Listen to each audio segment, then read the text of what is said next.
Before I get started telling you about the worst night of my life, which was actually supposed to be the best night of my life, I have to give you a little bit of backstory to make it make sense. You see, the man I ended up marrying is the exact opposite of the men I dated in my younger years. I'm not ashamed to say that I'm a recovered drug addict, but that should also tell you something about the people I used to hang around and, at some points, date. I wasn't raised in the nicest of neighborhoods, and I didn't have the kind of parents that cared what I did or where I went. I was lucky if I came home and there was actually food in the fridge. I ended up dropping out at 14 and moving in with my boyfriend at the time. He was 23. Yeah, I know what you're all thinking. A 23-year-old with a 14-year-old girl is gross and in no way okay. But I was 14. I thought it was cool that an older guy wanted to be with me. My parents didn't even question where I was going when they saw me moving things out of the house, so I just figured everything was fine. My friends from school kept telling me not to move in with him, but I thought they were just jealous. So I did it anyway and cut all of them out of my life. Now, we'll call this guy that I moved in with Danny. Danny was a meth addict. I say was, but honestly, I'm 99% sure that he still is. The house I moved into was completely disgusting, with rotting floors, mold everywhere, and random people coming in and out all day and during all hours of the night. Part of me regretted moving in with him, but I was stubborn and didn't want to prove my friends right. Besides, life with Danny was fun, or so my 14-year-old self thought. We would smoke all the time. He got me whatever I wanted, by shoplifting, of course, and he was nice to me. Well, not actually nice to me. He would compliment me and tell me how amazing I was and that he loved me, but at the same time, he would hit me whenever he got high. He always apologized after, and I always forgave him. After all, I had nowhere to go, and he always reminded me that no one would ever love me as much as he did. Well, I bet you can guess what happened next. I eventually got hooked on meth. I was 15 when he first asked me if I wanted to try it. I said no a few times, but he kept pressuring me and begging me just to try it, and I finally gave in. I couldn't describe the exact feeling to you even if I wanted to. All I knew was that I needed to feel that feeling again. I think I finally realized I had a problem about a year in when I couldn't stop. I had to have it. I couldn't even go half a day without getting high, and it was all I thought about, and it completely consumed me. One day, I ran into one of my childhood friends who was a few years older than me at the store when I was about 18 years old. She just gasped when she saw me. Her mouth was wide open as she stared at me, and I knew why.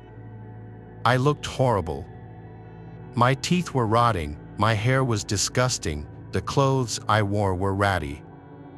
I was gross, and I have no problem admitting that. It is what it is.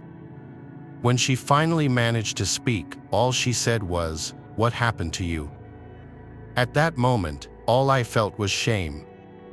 I wanted to shrivel up in a little ball and disappear. We actually ended up talking for a few hours that day, and for some reason, I told her everything that had happened in the few years since we last talked. She listened to me, hugged me, and told me that she wanted to help me. Her husband worked at a rehabilitation center, and she was sure that she could get me in if I was willing. I honestly didn't think that I was ready for that, but I also knew that I probably would never be ready. I had this opportunity right in front of me to get help, and I knew so many people didn't have that, so I took it. I agreed to go to rehab. I left Danny that night, and when he found out where I was going, anger didn't even begin to cover how he felt. He beat me, threw all my stuff on the grass outside the house, lit it on fire, and told me dying was the only way I would ever be rid of him. I said nothing. I called my friend, and she and her husband were at the house in just under 10 minutes. Danny screamed and yelled as I got in the car. As we were driving away, he told me my life would be nothing without him. I left and I never looked back. I got through rehab and have been clean for the past 10 years. I won't lie to you and tell you that it's been easy, it hasn't. I was instructed by one of my therapists in rehab to move out of state so I wouldn't be surrounded by the same people and places that influenced me in the first place. So, I did as she said and moved to Montana. I went back to school, got my GED, and eventually went to college and graduated with a teaching degree. I got a job at the local elementary school teaching history and met the man I now call my husband. I never knew that I could be so happy, that a man could treat me so well, but there I was, the happiest I'd ever been in my life, with a stable job and in a serious, incredible relationship. When he asked me to marry him, I was overjoyed. I was so excited. I began planning immediately, and of course, the guest list would be on the small side, but that wasn't important. I was just happy to be getting married to the man of my dreams. The day the wedding rolled around, I was nervous, not cold feet nervous, just nervous and excited for the day and hoping that it would be as amazing as I thought it would be. I was wrong, and I'll tell you why. The ceremony went perfectly. We said our vows, everyone cried, including me, and it was amazing. It was everything I had dreamed of and more. Then came the reception. We booked a fairly small outdoor venue and paid to have those big party tents set up in case it started to rain and we would still be covered. People began making their toasts, and when the time came, my husband and I began our first dance together as husband and wife. As I held on to my husband's arm while we swayed to the music, I swore I was going crazy when I saw him. I knew it had to be a dumb joke my mind was playing on me, but it was no joke. He was really there, and I froze, terrified, as I watched him make his way toward me carrying something that was covered by a blood-soaked towel. I couldn't speak. I don't know why I couldn't, but no words would come out no matter how much I tried. Maybe it was a panic attack, but either way, I was desperately looking around at other people, hoping they noticed what was scaring me so bad. My husband was whispering something in my ear, but I couldn't even hear him. Everything was being tuned out, and the only thing I could focus on was Danny getting closer and closer to me with every step he took. Finally, someone noticed, and I was relieved when I saw my husband's brother get out of his seat and physically stop Danny from getting any closer to me. And that's when he did it. He uncovered what he was carrying and threw it right in my face. It hit me hard. Whatever it was heavy and wet and hit me with so much force I was on the ground in seconds.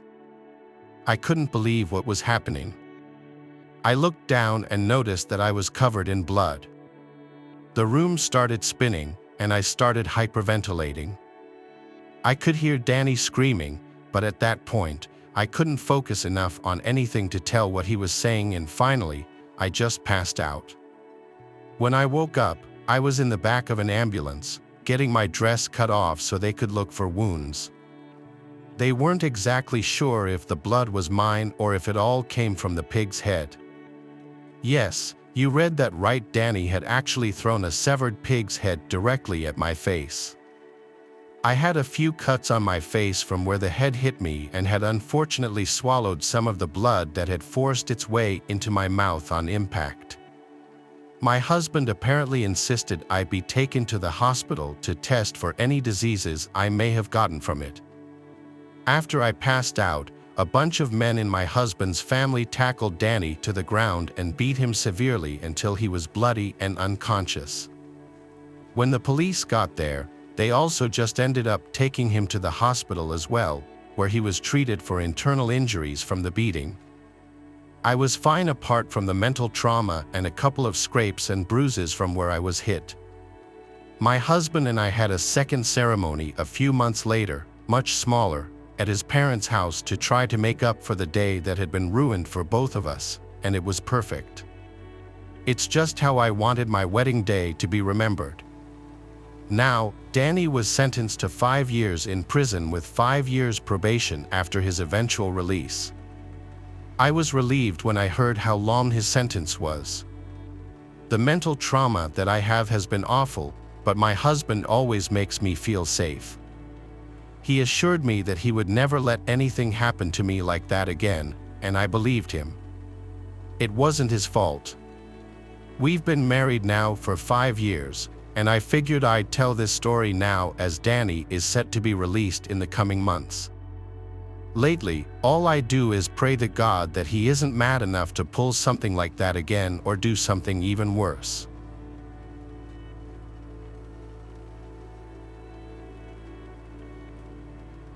Weddings are stressful. Too stressful. I just wanted to elope, but my wife refused. She wanted a huge, all-out, super expensive wedding, and even though I could afford it, that was literally my nightmare. I guess she and I were the opposite of each other, but the term opposites attract really did apply in this situation. I had never loved anyone the way I loved her. Anyways, I agreed to the extravagant big wedding on one condition: I got to pick the food. She didn't like that at all, but I stood my ground and told her that it was the only way that she would get what she wanted. Eventually, she agreed, and that started the journey of trying to find the perfect food for the big day. I knew that it had to be something to cheer me up, given the whole day was going to be the opposite of how I'd hoped. I went to multiple restaurants that served all different types of food, but choosing was proving to be a lot harder than I had planned. About a week before the wedding, my soon-to-be wife, Ella, asked me what I had ended up choosing for the wedding. My heart sunk, and I could feel my face getting red when I realized that I had completely forgotten to make a decision at all. I couldn't even look at her when she asked me a second time after I failed to respond to her. I knew she knew, though. After her fourth time asking, my fourth time not saying anything, she lightly slapped my shoulder and, with a voice that could stop traffic, said, "You didn't make a decision and reserve a caterer, did you?" I was so embarrassed, but I also wasn't about to prove her right. I was stubborn, and her need to be right all the time was almost as important as my need to prove her wrong whenever I could when it came to little stuff like this. I looked her in the eyes and as calmly as I could informed her that I had decided that we'd be eating Thai food on the night of our wedding. She seemed unsure about my answer, but that seemed good enough to get her off my back for the time being. She made it clear that she wasn't too pleased about my choice in food, but she didn't think that I would come through at all, so she was just happy that I chose something. That night, I told her that I'd be joining her in bed a little late because I had some stuff to attend to.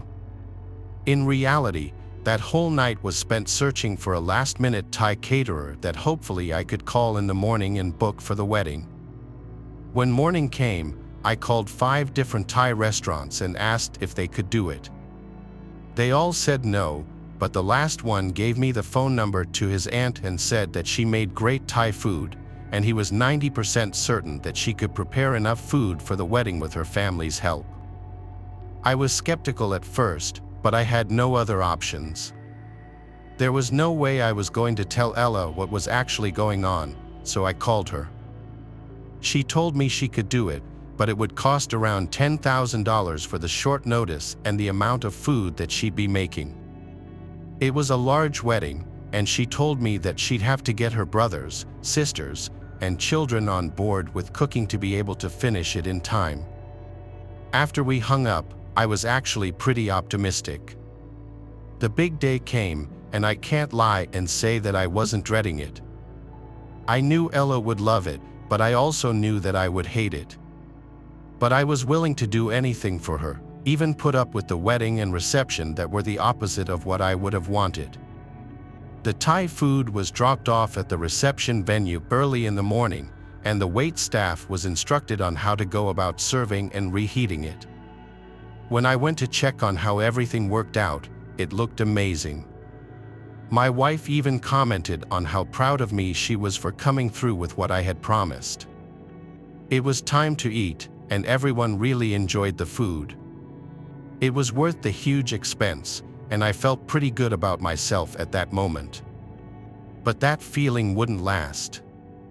After around 6 hours since the food had been served and toward the end of the reception, my wife came to me complaining of an upset stomach and told me that if I needed her, she'd be in the restroom. I figured it was a coincidence that my sister had come to me complaining of the same thing too, but I brushed it off. I could only brush it off for so long, though, until my own stomach began to hurt. I started to sweat, I became nauseous, and was desperate to find the bathroom. When I found it, I realized other people were having the same problem too. The line for the bathroom was at least 30 people long, and it just kept getting longer by the second.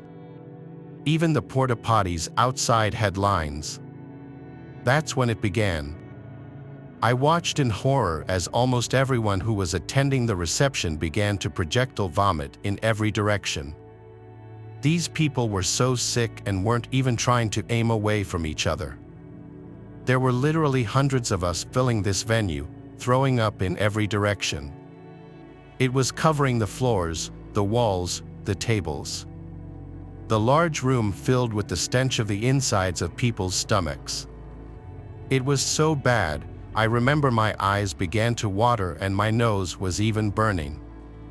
I felt myself needing to throw up as well, and before I knew it, I was adding to the pool of sludge under my feet. It was like a scene from a terrible horror movie, and for a second, I thought maybe I was having a nightmare. At some point, someone ended up calling an ambulance, and most people that had become sick elected to be taken to the hospital. I knew what had happened though. I immediately knew it was food poisoning, and I didn't need a doctor to tell me that buying food from a random Thai lady who cooks in her own home maybe wasn't a good idea. I had unintentionally poisoned all these people. I couldn't help but feel bad as all these sick people were carted off to the hospital. Most ended up actually testing positive for E. coli. Some spent a good amount of time in the hospital and some went home that same day, but the outbreak was so big that I had to fess up.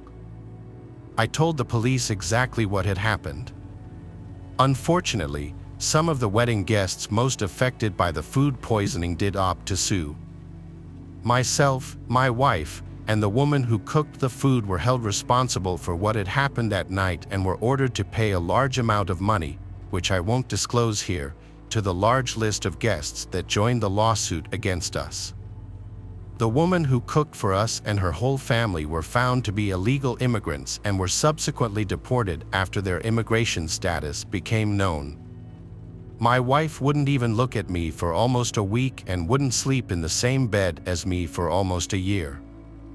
For a while there, I thought that she was going to divorce me for what I did. It's been around 6 years now and I learned my lesson. I feel extreme guilt every day for what had happened. I really should have just let my wife make the decisions. Being stubborn really doesn't pay off.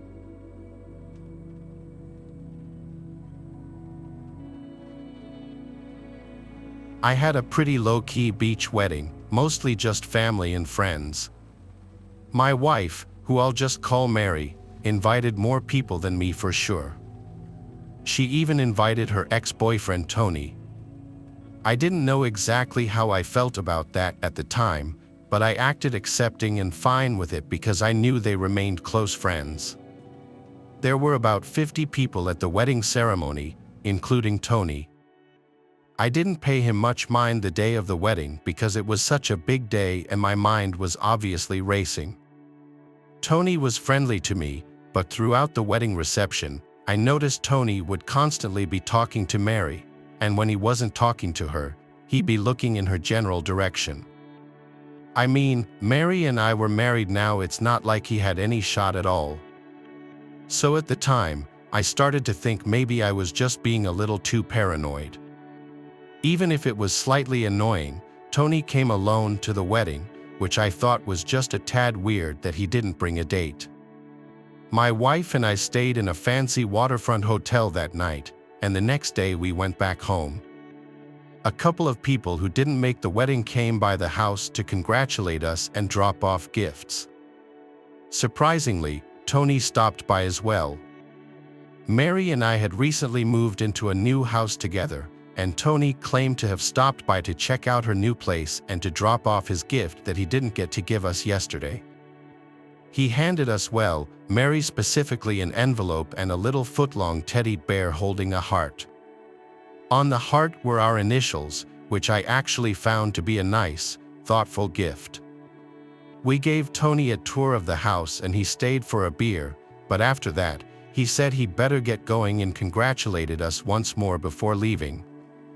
Inside the envelope was a card containing $100.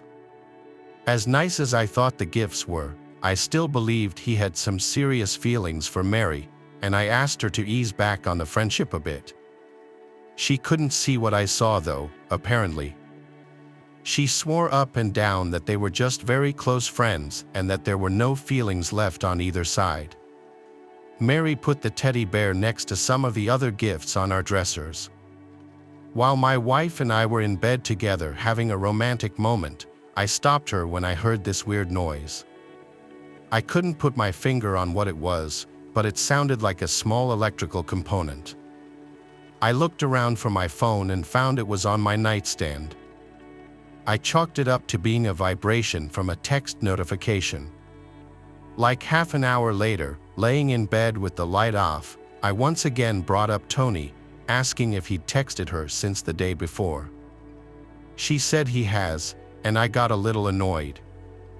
I repeated myself, saying I don't want her talking to him anymore. She got a little mad at me for accusing her of being interested in him at all. I assured her he was still interested in her. Why else would he stick around in his ex's life like this? She got back at me with her assurance that she doesn't view him romantically at all, that she's no longer attracted to him, and that she broke up with him for a reason. She followed this with she will ease back on her contact with him. I apologized for coming at her like that, and we went to sleep.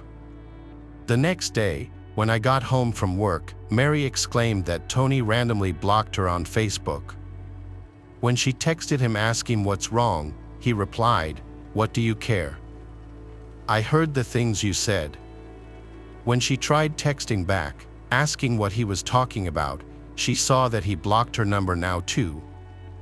I wondered if maybe she butt dialed him on her phone while we had that conversation the previous night, but when she checked her call history, his name wasn't there.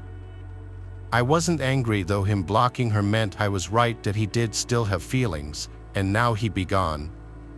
That night, while in bed, we talked about it some more. Then I heard the little electronic vibrating sound again. I looked at the teddy bear on the dresser, then I got up and went to pick it up, and my heart dropped. I grabbed a knife from the kitchen and started to tear the bear open. Mary realized it immediately too. The inside of the bear's head was a square electrical component wired to what was very obviously a camera behind the left eye and a microphone box wired to the left ear. This was connected to some kind of Bluetooth device that would probably allow a phone to send and receive data.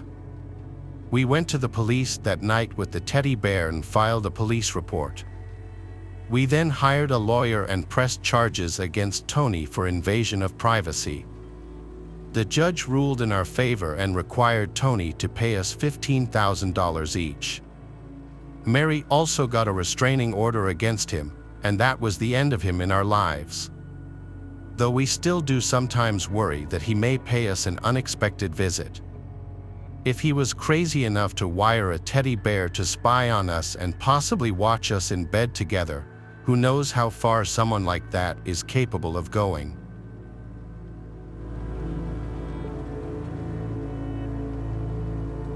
Thanks for watching the video. Subscribe to the channel and turn on notifications to watch the latest videos.